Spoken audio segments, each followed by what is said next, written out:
Okay, ladies and gentlemen, we're going to get started right away.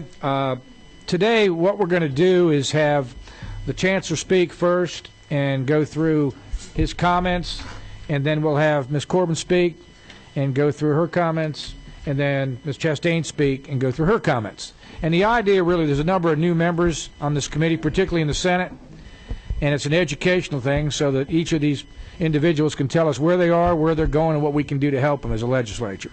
So again, I appreciate everybody being in attendance. When we're done with the three presentations,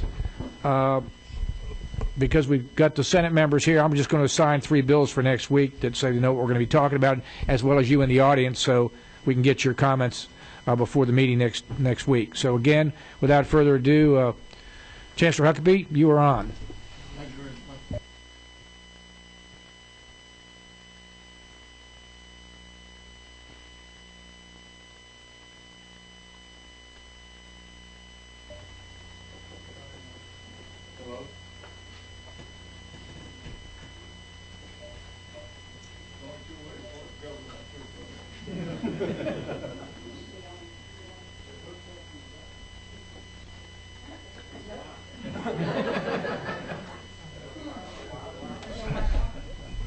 Is it wireless?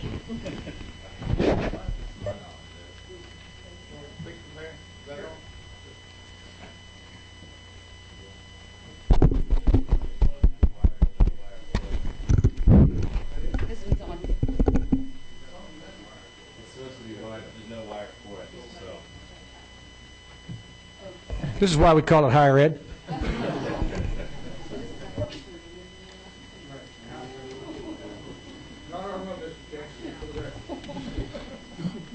Thank you. I'm going to close this down. Hope it doesn't destroy anything.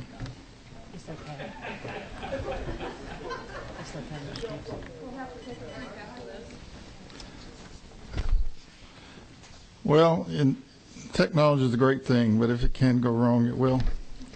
We have these same kinds of problems sometimes in our board meetings. That's right, more money. More money will solve everything. Well, first, thank you for doing this. We appreciate the opportunity to talk a little bit about some of our concerns and what we're doing, and then answering your questions. Let me first, I realize this is not a appropriations hearing, a budget hearing, but I'd be remiss if I didn't lift up 2 very critical things that we talked about in the appropriations process. The first, and it's been this way for several years, and unfortunately it probably will take several years to deal with the whole issue of salaries.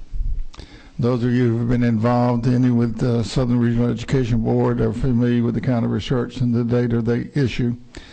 And since 2000, year 2000, the state of Georgia, in terms of salaries for its higher education faculty and staff, has continued to decline. We're 5th among 16 states in 2000. We're now 9th, and no guarantee that we will stay there. I say that to really put in the plug that we hope you will at least maintain what the governor's recommended. It's a same level that was recommended and appropriated last year, and it did help us begin to make some impact. Not so much in raising salaries across the board, but certainly dealing with some salary compression and recruitment issues.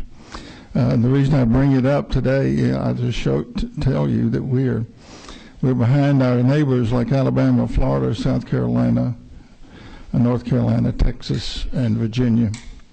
And I cited statistics in the appropriations hearing that showed that whereas a number of years ago, I don't see this in my notes now, that the University of Georgia was the average salary for full professors was at one level. In the interim, we have that salary level has deteriorated when compared to the University of Alabama by $28,000. We're $28,000 behind the University of Alabama. We know that every now and then we're going to be beaten by them in football, but this is not an area where we should be beaten by them, and I hope over time we can do that. I bring this up too because of a point that came to my attention just this week. We hear a lot of conversation and encouragement that we need to do more in the STEM area, and we're trying to do more in science, technology, engineering, and mathematics. But let me give you an example of something that happened to one of our institutions this year. A PhD mathematics professor who at that institution was making $47,500 left that job to go to a regional high school and a starting salary of $65,000. Now, I don't begrudge the mathematics teacher making $65,000 at the high school. They should. They're underpaid. But I don't need to embellish the comparison anymore. They left to go to a high school and making $18,000 more a year. We cannot continue this kind of competitive disadvantage with our faculty. We talk about more people trained in the kinds of disciplines that we want, but the people who do that training are our faculty. It's not administrators, it's not people like me. So we got to have the very best people we can on our faculty. Secondly, this comes in the area of being good stewards. The university system has by far the most real estate property that the state owns, by far. And it's responsibility and stewardship that we take seriously, but to be effective in maintaining those facilities, we're grossly underfunded year to year. If you use the standards of industry, we should probably be receiving between $100 and $200 million a year to maintain what we got. Last year, current year, we got $40 million. The governor's recommended, and we hope that you all will help us sustain his recommendation of $60 million. Let me go on to the non-budget item, but talk about what's really driving the agenda for us in the university system and all our institutions. And that is to do a better job of educating our citizens and generating more graduates, people who are successful in our systems, successful in the technical college system, and in our independent college colleagues. I've said this before, and we'll keep saying it because it's data that drives us and gives us an opportunity to make a commitment that's really going to make a difference in this state. Complete College Georgia is driven by studies by Georgetown University that prompted an entity to come into being called Complete College America. And the thesis and premise of Complete College America is that if the United States doesn't do a better job of preparing its workforce, we will continue to slide compared to the rest of the world. 30 years ago, we were #1 in the world in terms of the quality and the preparation of our workforce. We're now 15th at best.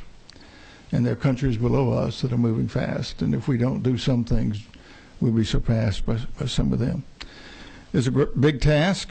It means a lot of things we have to put in motion and do, not just ourselves, but with our colleagues in the technical college system particularly.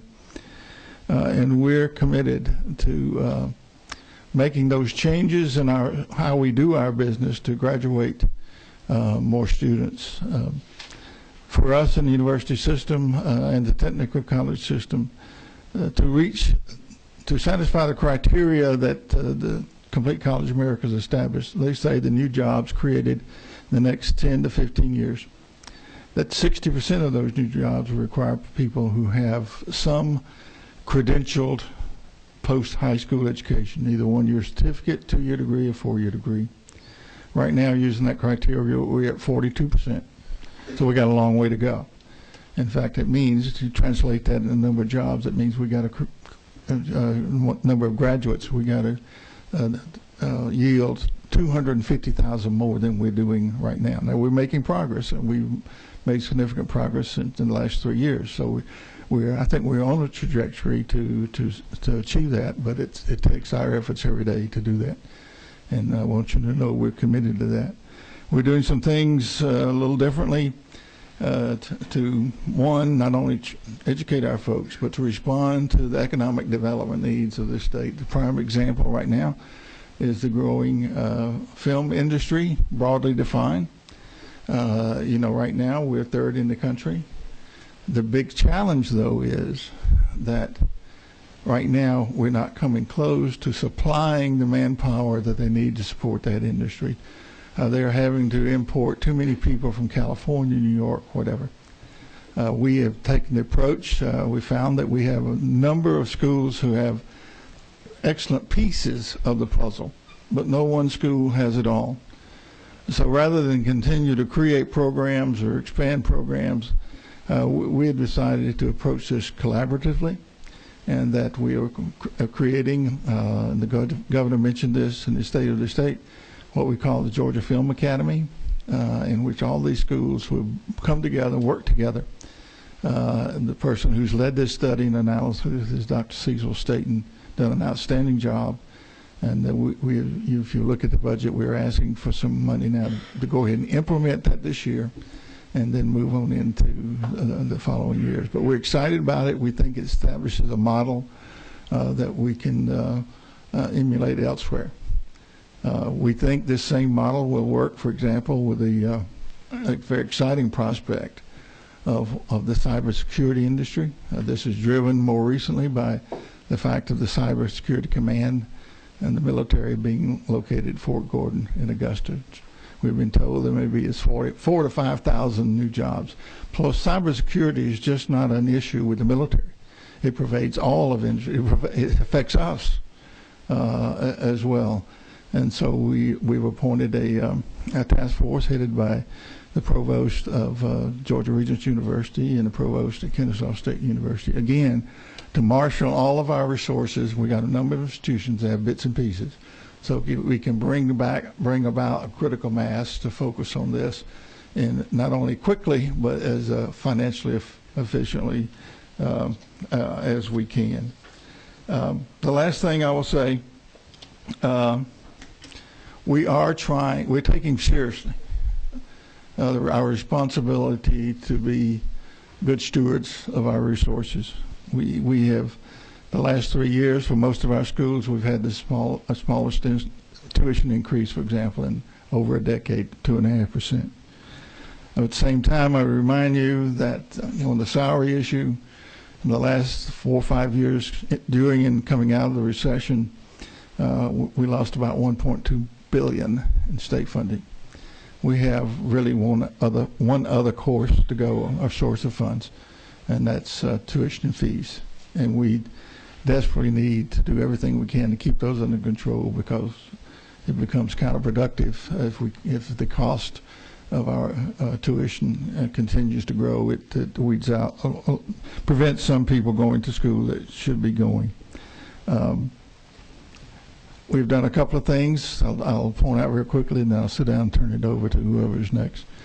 We take seriously our responsibility to use our physical facilities efficiently. And right after I became chancellor, we announced that we would do a system-wide, school-by-school evaluation of how effectively and efficiently we used our resources. And we used an outside consultant. We didn't use, as they'd been doing previously, each institution doing their own. You really wouldn't have to do the study because you knew how it was going to come out. But we found that the level of efficiency ranged over a continuum of 25% to 75%. 75% is a great goal. It's a tough goal, but that's about as high as you can get, because you can't use everything 24/7. 25% is unacceptable. And so we have, our institutions understand that, and many of them are already altering their priorities in terms of new facilities in years ahead. We think that is one example of what we're doing. Very quickly, a second one, and I'll hush with this. We put in process a system of what we call integrated review. If an institution comes in, for example, requesting a new degree program, it's just not the academic folks who look at it. It's the facilities folks. It's the budget folks. We take a holistic look. If we decide to approve a program and in 5 years it's going to need expanded facilities, well, we know that up front, and we can plan for that.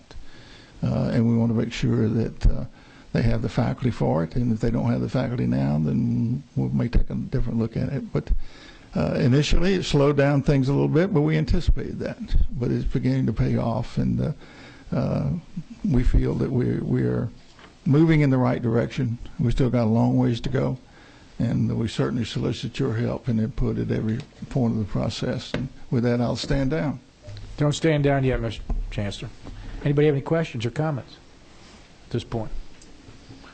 I do have a comment. I think you've also undertaken economies of skills when you're doing things like combining some of the schools. You've been doing yes, that. Sir. Mm-hmm. You've done that program. You're doing that where I live now with Georgia Perimeter College, right. With Georgia State University. Yeah. Been our 6th one. Yeah, and things like Georgia State, as you and I have talked about, the fact that they've done a wonderful job on retention of students with the program that they have, and I think we talk about expanding that program to some of the other colleges and universities in the state. Some are picking up their model. They've become a national model at Georgia State. Correct. Yeah. And I think that's a big piece. We've also talked about the idea that you and I discussed, the fact that we need to try to get these people back in school that actually have some credits. We've got some people out there that we can really do some things with and take advantage of that. Other states have done that. You and I know that from the Southern Regional Education Board. I guess the last comment I have, or question to you, would be this. Other than approving the maintenance and operation dollars and the budget dollars for new construction and the salaries, what can we in the House and the Senate to get? What can we do at this point to help you out? If you've got a wish list of some things from a policy standpoint that we can help you with, if you don't have to answer that today, but if you think about that so we know going forward from a priority standpoint, Chairman Rogers and I, that we can help you all with. I do have an answer. I anticipate that. I hope I'd get that question. I would like these two committees to take a serious look at changing the way in which we're funded. Our funding formula right now is driven solely by enrollment. There was a study done. It seems to have stalled. There's some fear that if we go to a performance or outcome-based funding, that will hurt some schools. I would love to sit down with you all later and go over more detail. Quite frankly, we think just the opposite. We think those schools that are having the most difficulty with enrollment will be helped the most, because we have some schools that have experienced enrollment decreases 3 and 4 years in a row. And quite frankly, when you look at the larger picture, where they are, the kind of institution, mission, etc., their prospects of turning around those enrollment declines over the next few years is not very good.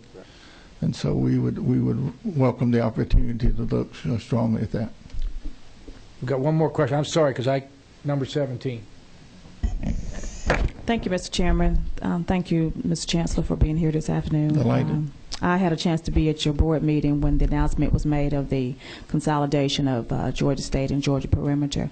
I'm just curious to know, are there any future plans for any more consolidations? Thank you. If there were, I'd have to shoot you. Consolidation is not off the table, but there are no plans right.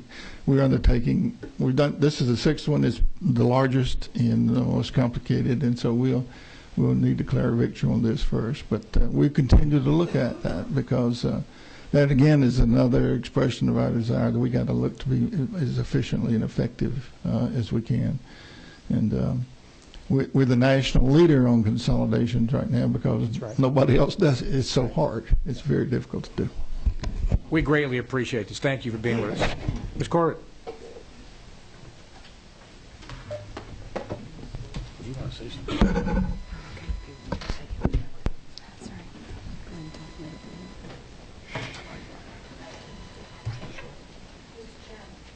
Oh, I'm sorry.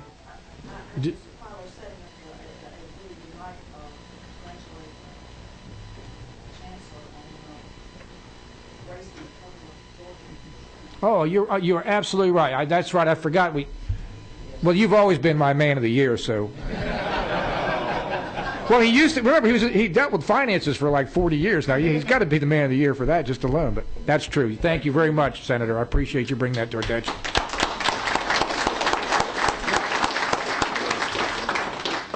Now you get to follow that. Oh, well, Chairman Millar, it's nice to be with you this evening or this afternoon and the entire subcommittee. Thank you very much. My name is Gretchen Corbin. I'm the Commissioner of the Technical College System of Georgia, and it's great to be with all of you. A lot of you have had you've had to listen to me through Senate appropriations, and there's a little bit of duplicative information, but hopefully not a lot. Mr. Chairman, I took your suggestion in regards to talking a little bit about the system and then diving deep into a couple of areas that we're excited about. So we will be doing just that. As you know, adult education, technical education, and economic development are our three primary areas of responsibility with the Technical College System of Georgia. And a lot of people, the technical education, of course, are our colleges, our 23 colleges around the state. Some individuals, I think everybody in this chamber understands exactly why we spend so much time with adult education, but then there are others that say, why would the Technical College System of Georgia be involved in the business of adult education, GEDs, etc. Economic development, as you know, with Quick Start is a very important piece, as well as our local colleges in regards to economic development. I want to put this piece of the puzzle together. Why do we do what we do? When I had the great honor of being in the elevator yesterday at the Technical College System with a individual who I could tell did not work for us, and because I know everybody at this point. But in all seriousness, I asked the question of, what are you doing here today? And the answer was, I'm picking up my GED transcript. So of course the next question is, what are you going to do? What are you looking to do next? And the answer was, I'm going to work. Where are you going to work? I'm going to work at Toyo Tire. Toyo Tire is obviously an industry that this state and all of you have supported from day one, whether it was through the economic development, discretionary grants, whether it was through Quick Start, whether it was through our local technical college providing all the things that we have done along with the local community. We got to see it come right around. The individual would not have been able to go into Toyo Tire without their GED. So I was very excited about that. Today I get in the elevator to come here, another individual getting their GED, and my question was the same, and their answer was, I'm headed to college. I needed to get my GED transcript. So it's amazing what you'll learn in the elevators, right? But it's a reminder to me on a daily basis that adult education is incredibly important as we continue into technical education and economic development. Economic development, I really like to make the point that it is Georgia Quick Start that we brag so much about around the world. We had someone in the office from another country today asking us, how do you do Quick Start? And we of course said, we're not going to tell you. But truly we are world renowned as being the training piece for manufacturing and other operations when they look at Georgia. We were just very excited, of course, to celebrate with Mercedes-Benz coming into Sandy Springs, and Quick Start will do a very different bit of training for Mercedes-Benz and other corporate headquarters than we do for a Toyo Tire or for a manufacturing operation. For Mercedes, a lot of that is about the brand. It's about the feel. And so we will be doing a lot of management training. We will be doing a lot of brand, a lot of sales and marketing. So it's always very interesting how flexible we can be with Quick Start. I think you've all heard me say what I love the most about Quick Start and what really makes us work in Georgia is that it immediately partners and then passes the customer on to our local technical colleges, which continues that 20, 30, 40-year partnership with the companies that come to Georgia. You all know our 23 technical colleges. We're really excited about our graduation, that it continues to increase. But I will tell you what excites me even more is our success rate of our students that are in our system. When they graduate from the Technical College System of Georgia, we know that if they are moving on to Chancellor Huckabee's institutions at a 4-year institution, or they are going into a position, a career within that they have chosen, that success rate is 98%. 98%. I will These numbers are very important, so I will make sure that I have them correct. 85% of our graduates are employed in their field or a closely related field in the year following graduation. So we have individuals that come to us and they say that I want to be in information technology. They go in, they work through our colleges, and 85% go exactly where they want to go, into their job market, into their career where they have asked, or whether they have hoped to. Again, continuing their education or employed in general, the success rate is 98%. So, Mr. Chairman, that was kind of the overall, the global perspective of TCSG, soon to hopefully be the Georgia Career College System, Career College System. But the two areas that I really wanted to focus in on today are our Strategic Industries Workforce Development Grant and the collaboration with the University System of Georgia that we will do in the area of the Georgia Film Academy. The Strategic Industries Workforce Development Grant, as you know, you have all funded in prior years and continuing years, is a portion of monies with through Georgia Student Finance that provides for students who say, we will go in one of Georgia's strategic industries areas. You know that currently those are welding, healthcare technology, sorry, sometimes I get ahead of myself, welding, healthcare technology, diesel mechanic, information technology, commercial truck driving, practical nursing, and early childhood education. We have just started a lot of these this fall, and so we are looking forward to seeing the success rates on those. You've already heard me say that even in our... Gretchen, would you explain that's where we're giving the scholarships to, so some of the new members will know? Yes, sir. So those are scholarships.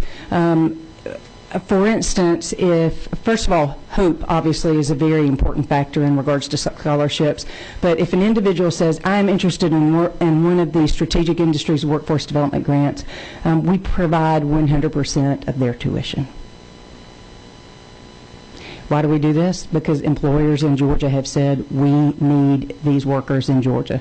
If we're going to continue to be the #1 place to do business, we're going to make sure that we can supply their workforce.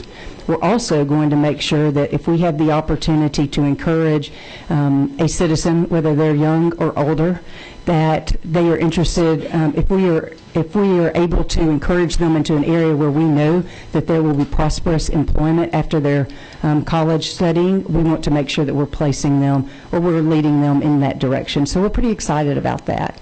We know it's worked. So you will see proposed within the Strategic Industries Workforce Development Grant area that will be precision manufacturing, certified engineering technician, computer programming, and film and set design. To just look at one of these, precision manufacturing, that's very quickly, think of a Kia or a Gulfstream that has tons of suppliers, and Kia is the easiest one for all of us to really picture very quickly. So Kia has 40 different suppliers. We all know just-in-time inventory, but basically they may have 3 suppliers. One is making the pipe, one is making the other pipe, and somebody's got to bring it all together before they then submit it to Kia. Precision manufacturing is making sure that there is zero tolerance in the manufacturing process, and that's what we continue to train those employees and train our college students to make sure that they are ready to go forth in the precision manufacturing area. Mr. Chairman, you asked of some ways that you can support us. I think you could definitely help us by cheering on these areas of the Strategic Industries Workforce Development Grant. Okay, you want to see Commissioner Corbin, Gretchen get really excited? Check this out. It's a pretty strange hairdo, isn't it?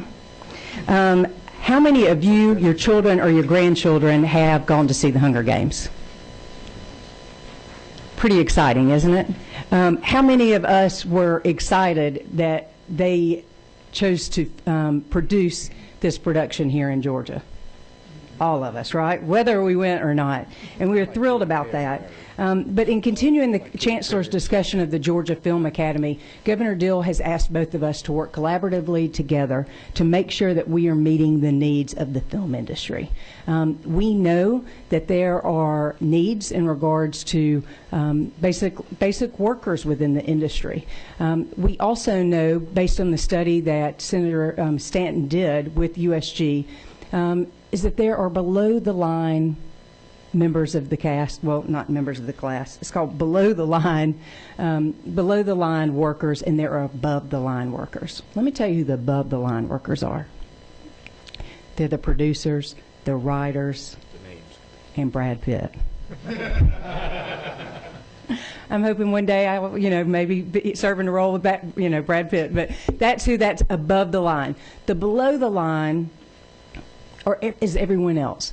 Costumes, makeup, hair, construction, carpentry, engineering. Look at this strange photo that we're looking at, right? But take it, break it down in your mind. Look at the set behind it. Someone designed it. Someone built it. Someone trucked it in. Someone did that strange hair on that gentleman. Someone designed and sewed those costumes. When you look at the below-the-line employees within the film industry, we know that it's the technical colleges that will be responsible for training these individuals. And so we take that very seriously. We are also very excited that within this partnership, we've already seen some other great successes. This is tough to see. But again, the Hunger Games, this is an example of crew positions. When you look down to the top 6 crew positions at the bottom, you'll see construction, 132 members were hired, transportation, 53, costumes, 47, set direction, 26, production office, 23, own. So we know that we're going to have a great responsibility to train those individuals, and we also see an incredible opportunity to bring many other Georgians into this field.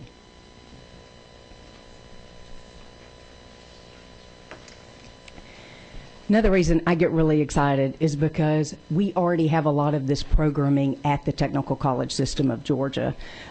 We haven't missed the fact that Pinewood, located in Fayette County, and has 26 stages, more than Warner Brothers in LA, and that it is sitting in a Georgia community. Like any industry, whether it's manufacturing or it's film, if there's an opportunity for us to support them and to support the Georgians going into it, we're going to.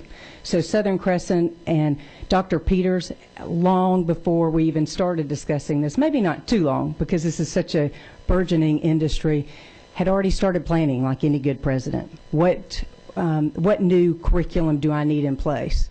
And so we already have that going on, and that will be a component that we will all, of course, marry into what we determine the Georgia Film Academy to be in the end. But Mr. Chairman, again, just a quick note of what we're excited to do, what we see as our responsibility and our opportunities, and just a quick example of how we look forward to partnering with USG and the Georgia Film Academy. Thank you, Gretchen. I guess one favor I would ask of you, as we specialize in these programs, the ones we've started already, as we go forward, if we can get the data on the scholarships we give, on the kids that complete, the kind of jobs they're getting, so that we've got the meaningful data, so as we try to expand these high-demand, high-wage areas, we can say, look, it works and here's why. We're not just giving tax dollars away and not getting anything in return. So I think the data down the road in these programs is going to be extremely important to continue to increase funding. Most that definitely. Magic word, increase funding. Thank you. So any other questions or comments from the committee? Nan? Sure. What's your number, Nan? Okay. Well, we certainly applaud your leadership. You served admirably at the Department of Community Affairs. Thank you, sir. And pleased to see you in this position. We the synchronicity between the technical schools and the high schools. You know, today we just passed the Senate bill. Thank you very much. That I think creates a bright path for Yes, ma'am. high school students and for retaining more students and training them earlier. How engaged or involved have you been with that, and what's your perspective? Very much so. Dual enrollment, incredibly important to the Technical College System of Georgia, and really incredibly important to the citizens of Georgia, right? The young people of Georgia, incredibly important. So anything that we can do to partner, we want to do so. We plan on partnering. We plan on being a relevant part and as much of a partner as this state needs us to be. We've already had very good conversations. We've already had a great partnership through our college and career academies, thank you very much, to really start this dialogue. And we want to make sure that we're continuing to work with our partners at the Department of Education to make sure we're partnering with them to provide really the most efficient way of working with dual enrollment, but also at the end of the day, providing the best pathway for our students into their careers or to within their next area of study. Scott, or Amy? Is that you, Amy? Okay. Thank you, Madam Commissioner. Quick question. What is the certification process, or do all of your teachers at the technical college system have to be certified to teach? Yes. I believe I know that the answer to that question, but Richard, if you don't mind the details of that, please. Okay. Jodan, come on up. Jodan, as y'all know, is over academic affairs for the system, and so we'll be able to completely answer that. Yes, ma'am. We all of our colleges are SACS accredited. One remaining, but they're in place for that. In accordance with that, all of our instructors have to meet the accreditation for their specific program, and if they are in a general education course, they're teaching English, then that's going to go on to the university system. They have to have a higher credential for that, at least a master's degree. Everybody else is exactly what they're teaching. Does that answer your question, ma'am? It does. Thank you. Thank you. Thank you. Thank you. Number 17. Yes, sir. Thank you, Mr. Chairman, and congratulations, Ms. Corbin, on your new position. Thank you. Thank you for meeting with me last week. The Strategic Industries Workforce Development Grant, welding, there's a center, technical college center in my home county, and we desperately need welding to be activated in that center. So I'm understanding that there's a grant available to help pay 100% of students' coursework for welding? Yes. That's correct. So maybe we also need to work with the high school counselors in a more robust fashion, and also within our adult education. The great news is we talked about the fact that we have adult education and the technical college together, we may have a greater opportunity to share and market that program, so the adult education would like to go on to the welding. Okay. And one last question. The work readiness certificate, can people still come to the technical college and take the work ready assessment to earn a certificate? Is that still in play right now? Do we still do that? Are we still doing that? If they ask, they can. In most cases, just coming to the college covers that for them. The work ready certificate used to be free, and it's now Okay. Okay. Thank you. Okay. Thank you. Okay, well, just one other comment when you said that, the fact of, you raised a very good point, and the chancellor's here still, which I'm glad as well, because there is some concern from people I know about the role of the counselor in our high schools, that we've got to make sure that we get trained in our university system, the counselors, so that they're integrated not only with the technical colleges in their area and the programs that are available for students, but more importantly, they're also integrated with the industry in their areas so they can match jobs with courses. So you and I have talked about that, and something that would be worked on. But we very much appreciate you taking the time to be here. Thank you, Mr. Chairman. Thank you for all the support of the incredible members here. We appreciate it. We feel it on a daily basis and appreciate it very much. Thank you, Mr. Chairman. Okay, I finally got to a president. Tricia, welcome. Thank you very much. President of the Georgia Student Finance Commission, Tricia Chastain. She's the only president we get to deal with. That's right. She's the only president you and I get to deal with. That's correct. All right. Thank you, Chairman Miller, Chairman Rogers. I appreciate the opportunity to be here today. Again, I'm Tricia Chastain. I'm president of the Georgia Student Finance Commission. And members of the committee, I want to go ahead and warn you up front.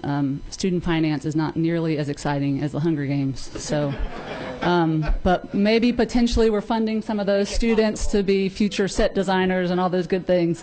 The Georgia Student Finance Commission is actually comprised of 3 separate entities. There's the state agency, the Student Finance Commission.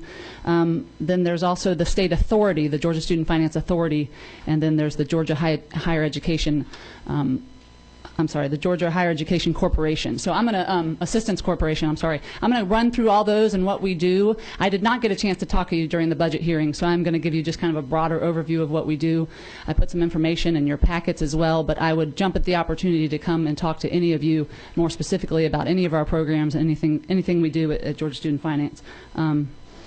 So that's what I'm going to do. Let's start with the commission. So the commission's main role is to administer lottery and state-funded financial aid programs. We also administer the website called Georgia College 411. I'll talk a little bit more about that in a bit. We also have an outreach staff that works across the state, giving students information about how to apply, prepare, pay for college. And then finally, we administer the outreach and marketing for the Path to College plan. That's the 529 plan that the state runs to help families pay for college.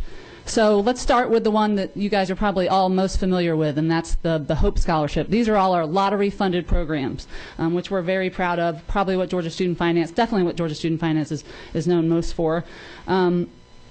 Hope has had a tremendous impact on our state, and I know you've heard these numbers, but just to reiterate them, 1.7 million Georgians have benefited from the Hope Scholarship in its 21-year history. They have contributed $7.7 billion to our students.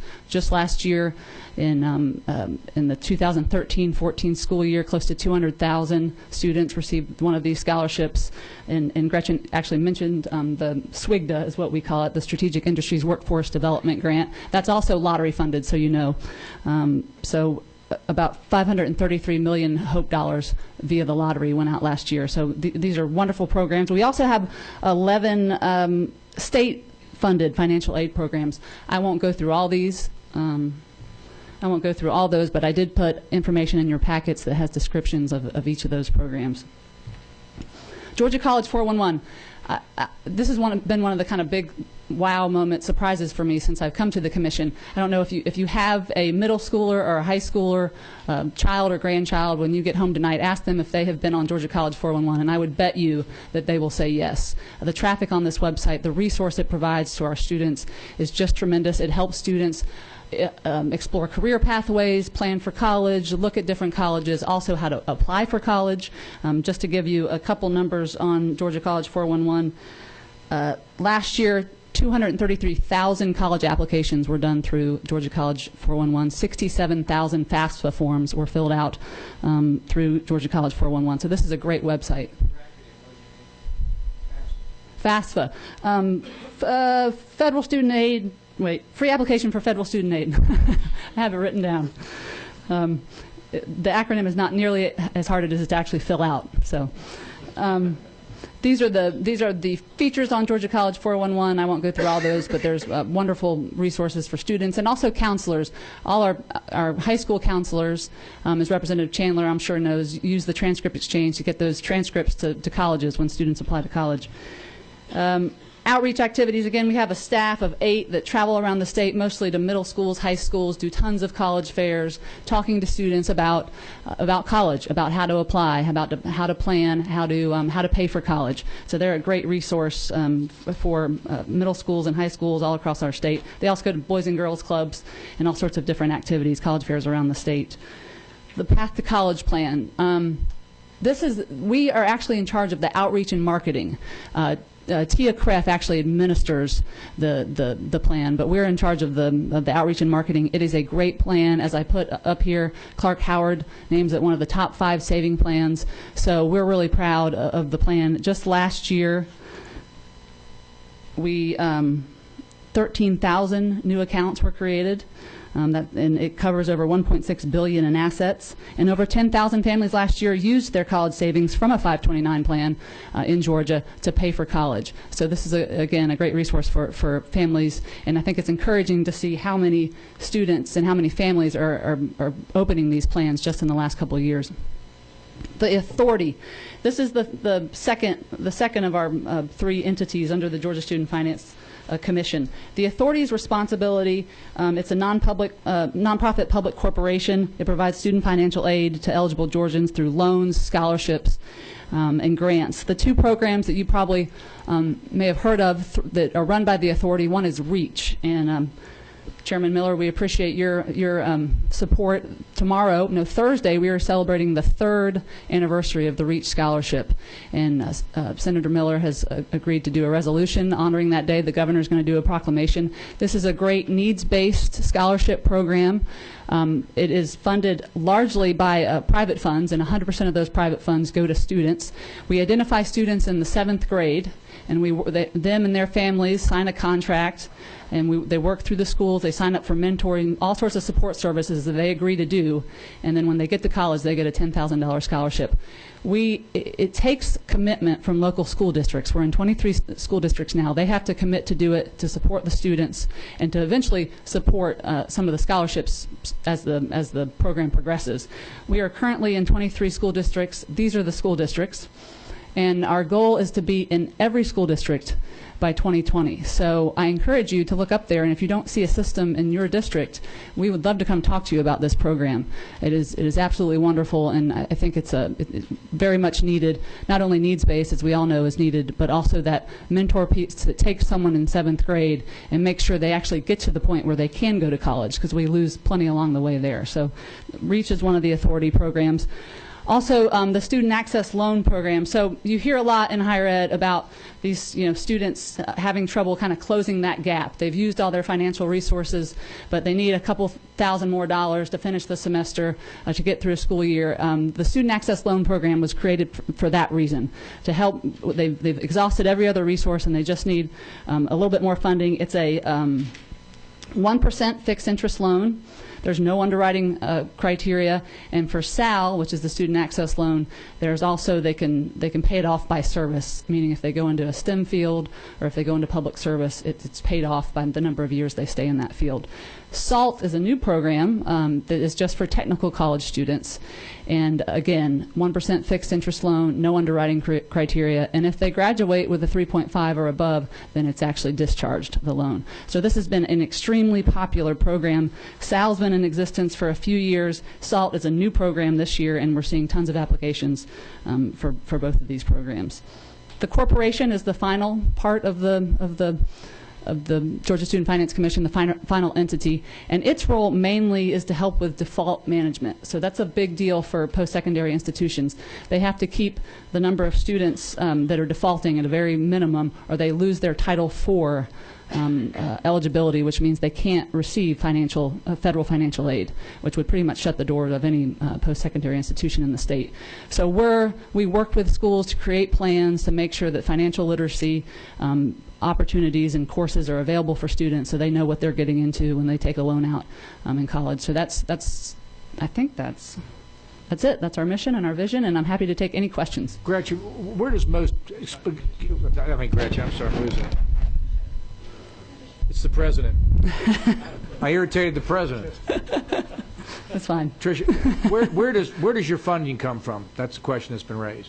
Is your money? How much of the money is from the state, or from where are you getting your proceeds in order to do all these things? Our funding from all of our lottery funding.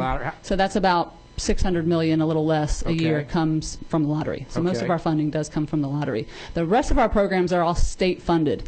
And a round number, I might have to ask my CFO, Dan, about $40 million, the other programs. So the bulk of the money is obviously from the lottery. Lottery. Okay, that answers the question. Okay. So buy your lottery tickets.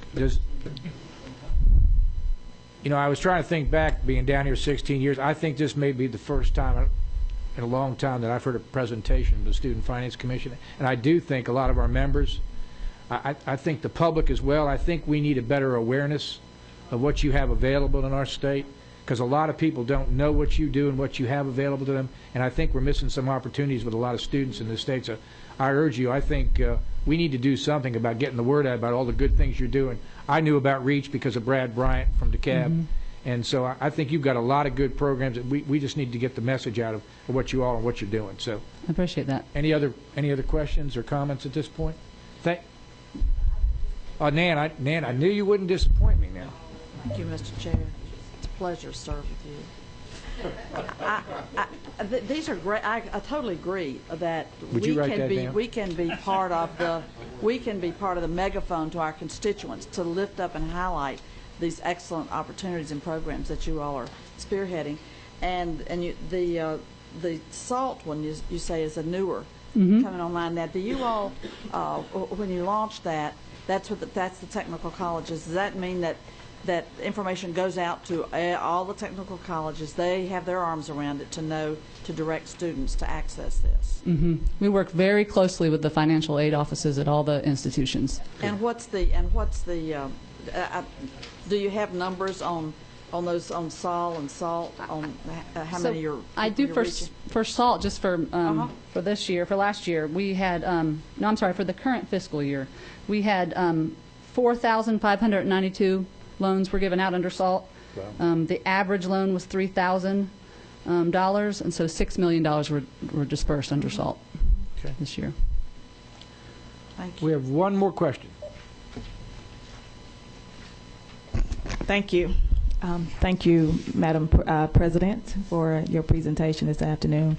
The REACH program, I see one of the counties that Representative Deacon I share is listed on here because I represent a lot of small rural counties. And can you elaborate a little bit more on what would be the locals' responsibility of being a part of the REACH program? Sure. So the first year of REACH, when we go into a community, we work with the local community to identify the scholars. That number can range. It's usually not a big number, 3, 4, 5. And then we pay up front. For those students, we commit that money at that 7th grade year, that when they get to school, the point when they go to college, when they graduate from high school, we're going to give them $10,000 towards their education. The good news is 60 institutions around the state have decided they'd match or even double match that money. So that's the first year. The second year, we ask the local communities to put up some money. Now that varies on the community, and we use the tier levels based on their, what are those called? The economic distress levels. And so for some counties it's half, for some it's $1,500, and I can get that information for your district if you'd like to see it on what the commitment is. So we're still picking up a portion of those students, but we're asking the counties or the school system, by whatever means, to come up with some of the money so that they also support those students. So that's probably been some of the challenge in getting into every school system, is we're asking them to put some skin in the game as well. Okay, I'll follow up with you for sure.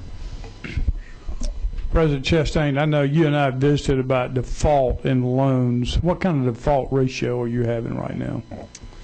Okay, I'm probably safe to defer to our CFO on that. It might depend on the program, right? It varies by program. Right. And the largest programs by far, the SAL and the SALT, are really not mature enough to calculate a long-term default rate. So far, out of $80 million that was put on the street, we've had just a little over $1 million in default. Okay. What is the average amount of the loan that student default? What kind of accumulation of a loan amount have they accumulated? Well, so far it's been very low because it's only 3 years. We've gotten one loan and then go pay it back. Right. So it would be the average SAL loan, I think, is around $6,000. Okay. Thank you. Okay. Thank you very much. Thank you. Appreciate it. Before we close, for those in the audience, really, this is for them. Next Tuesday, when the Senate Higher Ed Committee meets, we're going to discuss Senate Bill 18, which is Senator Harbison, Senate Bill 37, which is Senator Ramsey's, and Senate Bill 58, which is Senator Hill's. If it affects, now this is for the departments, if it affects your department, I'd appreciate your thoughts and comments before the meeting, and if you'd be willing to have someone come and testify, we'd very much appreciate it. And as we close, many of you know I was house trained, not housebroken, but we appreciate you taking the time to be here with us today, and we are adjourned.